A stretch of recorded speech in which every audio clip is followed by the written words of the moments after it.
हर साल लाखों लोग एक ऐसी पवित्र यात्रा पर निकलते हैं जो सिर्फ एक सफ़र नहीं बल्कि एक आध्यात्मिक अनुभव होता है, चारधाम यात्रा।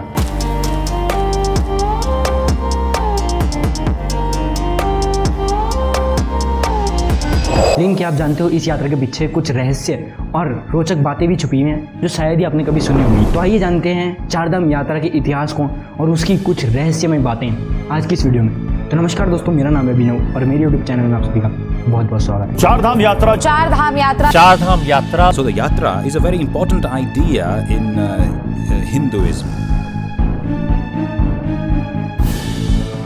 8th सेंचुरी के समय में भारत अभी जैसा भारत नहीं था।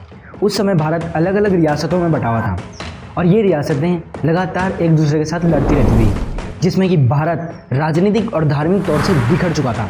मतलब कि कोई भी नेशनल यूनिटी नहीं थी। उस समय धार्मिक हालात भी कुछ ऐसे थे कि हिंदू धर्म भी लगभग टूट चुका था। किसी का भगवान शिव था, किसी का विष्णु, तो कोई शक्ति का उपासक था, लेकिन यूनिटी बिल्कुल नहीं थी। वेद और उपनिषदों का ज्ञान सिर्फ कुछ लोगों के पास ही था और आम जनता भक्ति से दूर होती जा रही थी। तभी आदि शंकराचार्य जी ने पूरे इंडिया को एक स्पिरिचुअल सूत्र में बांधने का फैसला किया, जिसमें कि उन्होंने इंडिया के चारों कोनों में 4 धाम के नाम से 4 तीर्थ स्थलों को एक सूत्र में बांधने का फैसला किया, जिसमें कि आए पुरी, रामेश्वरम, द्वारका और बद्रीनाथ। 8th सेंचुरी के आसपास आदि शंकराचार्य जी ने बद्रीनाथ धाम के पास अलकनंदा नदी के किनारे एक चमत्कारी मूर्ति पाई, जो थी बद्री नारायण यानी कि भगवान विष्णु जी की मूर्ति। उन्होंने उस मूर्ति को तप्त कुंड के पास स्थापित किया और वहीं से शुरू हुआ बद्रीनाथ धाम का रूप। मूर्ति स्थापित करने के कुछ ही समय बाद आदि शंकराचार्य जी ने अपनी अंतिम यात्रा केदारनाथ की तरफ की और वहां हिमालय की गोद में उन्होंने समाधि ले ली और चारधाम यात्रा की कहानी अमर हो गई। लेकिन आजकल जब लोग चारधाम यात्रा की बात कर रहे होते हैं तो मूल चारधाम यात्रा की कम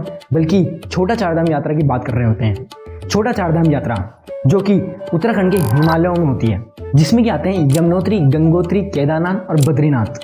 ये यात्रा एक स्पिरिचुअल एनर्जी से भरी हुई होती है और हिंदू धर्म में लोगों की मान्यता है कि ये सफ़र उनके जीवन का एक यादगार भक्ति सफ़र होता है। इस यात्रा को छोटा चारधाम यात्रा इसलिए भी कहा जाता है क्योंकि ये यात्रा हिमालय की गोद में छोटे स्तर पर होती है और एक ही स्टेट में हो जाती है, बल्कि असली चारधाम यात्रा जो कि मूल चारधाम यात्रा होती है वो देश के चारों कोनों में होती है। छोटा चारधाम यात्रा की शुरुआत ब्रिटिश एरा के बाद शुरू हुई, जब हिमालय रीजन के पवित्र स्थल जैसे कि यमुनोत्री, गंगोत्री, केदारनाथ और बद्रीनाथ लोगों ने एक यात्रा के रूप में देखना शुरू किया।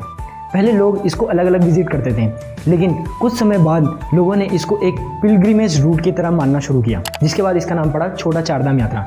1940s to 1960s के दौरान जब सड़कें बनी और एक्सेसिबिलिटी और बढ़ी तो लोगों ने इसको और भी पॉपुलर कर दिया और हज़ारों की संख्या में लोग यहाँ यात्रा करने आने लगे, खास करके मई से अक्टूबर के समय में।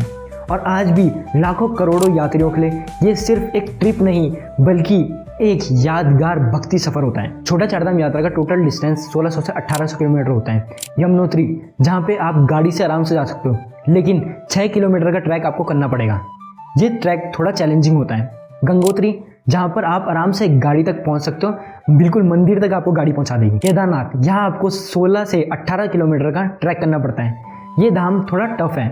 और इसके बाद आता है बद्रीनाथ। ये बिल्कुल रोड एक्सेसिबल है, यहाँ पर आप आराम से रोड में जा सकते हो जैसे गंगोत्री में था। आज के ज़माने में चारधाम यात्रा पे जाना इतना मुश्किल नहीं रहा, लेकिन हाँ कुछ रूल्स और फैसिलिटीज़ हैं जो आपको ध्यान में रखनी चाहिए।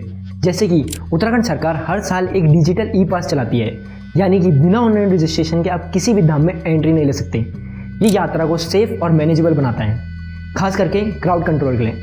तो ध्यान रखिए, अगर आप यात्रा पर जा रहे हैं तो अपना डिजिटल ई पास जरूर बनाइए। चारधाम यात्रा उत्तराखंड की इकोनॉमी में भी एक बहुत बड़ा हिस्सा कंट्रीब्यूट करता है।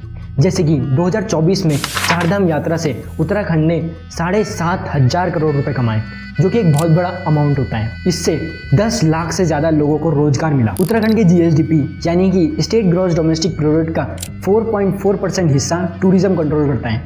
उत्तराखंड की कुल इकोनॉमी 3 लाख करोड़ से ज़्यादा है, जिसमें कि चारधाम यात्रा 7,500 करोड़ यानी कि लगभग 2.25% योगदान देता है। तो चारधाम यात्रा सिर्फ धार्मिक सफ़र नहीं बल्कि उत्तराखंड की इकोनॉमी का भी एक मेजर पिलर है।